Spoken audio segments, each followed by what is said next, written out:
Lawmen say they found one business at the Fulton Fish Market that did not advertise. It was an alleged extortion racket that took in thousands of dollars from the legitimate businesses at the market. That meant those businessmen had to deal with fear as well as fish.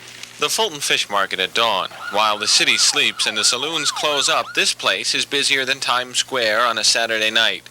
The people you see in this videotape, made 2 years ago, just as a police investigation of market activity was beginning, are honest, hard-working people. People who work in family businesses, many of them for generations. But something at the Fulton Fish Market smells worse than the raw fish. And federal investigators working with New York police say their sniffing around at the market has uncovered racketeering on almost every level.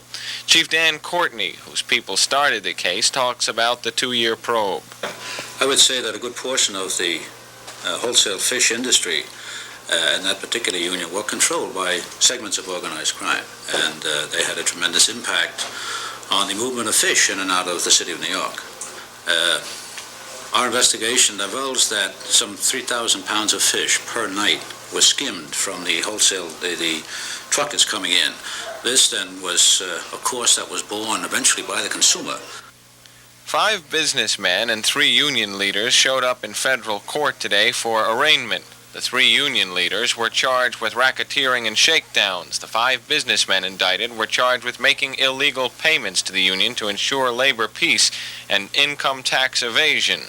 Organized crime elements within the Fulton Fish Market had various other scams to extract money either from the truckers, from those people who were dealing in the fish market, the retailers, the wholesalers, by providing a non-existent Fulton Patrol Service, for example, which amassed some $640,000 in the last several years in tribute basically to organized crime. This was a service that the wholesalers expected was going to be provided.